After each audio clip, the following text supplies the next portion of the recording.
നമസ്കാരം. കളിപ്പാട്ട നിർമ്മാണത്തിലും കയറ്റുമതിയിലും ഭീമന്മാരായ ചൈന, വിയറ്റ്നാം ഉൾപ്പെടെയുള്ള രാജ്യങ്ങൾക്ക് ആഗോള വിപണിയിൽ ഇന്ത്യ ഒരു ബദലാവുന്നു എന്നുള്ള റിപ്പോർട്ടുകൾ പുറത്തു വന്നിരിക്കുന്നു.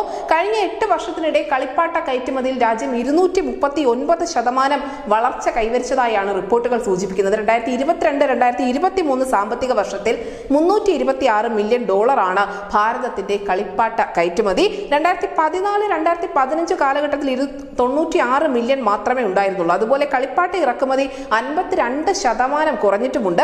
$332 മില്യൺ ആയിരുന്നത് ഇക്കുറി നിലവിൽ $159 മില്യൺ മാത്രമാണ്.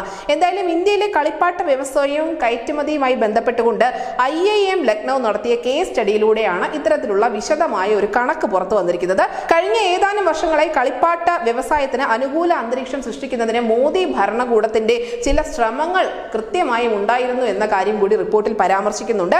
എന്തായാലും നമുക്കറിയാം, പ്രധാനമന്ത്രി നരേന്ദ്രമോദി തമിഴകത്തെ മഹാബലിപുരത്ത് ചൈനീസ് പ്രസിഡന്റ് ഷി ജിൻപിങ്ങിനൊപ്പം സന്ദർശനം നടത്തിയ വേളയിൽ തമിഴ്നാട്ടിലെ കരകൗശല കളിപ്പാട്ട നിർമ്മാണത്തെ പറ്റി പരാമർശിച്ചത് അന്താരാഷ്ട്ര മാധ്യമങ്ങൾ ഉൾപ്പെടെ ഏറ്റെടുത്തിരുന്നു. തടി കൊണ്ടുള്ള പ്രാദേശിക പാവകൾ നിർമ്മിക്കുന്നതിന് പേരുകേട്ട കർണാടകം ഉൾപ്പെടെയുള്ള സംസ്ഥാനങ്ങളും വലിയ നേട്ടം തന്നെയാണ് കൈവരിച്ചിരിക്കുന്നത്. എന്തായാലും പ്രാദേശിക വിപണിയെ പ്രോത്സാഹിപ്പിക്കുക വഴി കേവലം പാവകൾ മാത്രമല്ല, മറിച്ച് നാടിന്റെ സത്തയും സംസ്കാരവും അറിഞ്ഞ് വളരാൻ കൂടി കുഞ്ഞുങ്ങൾക്ക് ഒരു സാഹചര്യം ഒരുങ്ങുന്നുണ്ട്. പ്രളയകാലത്ത് കേരളത്തിലും ഉണ്ടായിരുന്നു അന്താരാഷ്ട്ര ശ്രദ്ധ നേടിയ ചേന്നമംഗലത്തിന്റെ ചേക്കുട്ടി പാവകൾ. ന്യൂസ് ഡെസ്ക് ന്യൂസിന്റെ മലയാളം.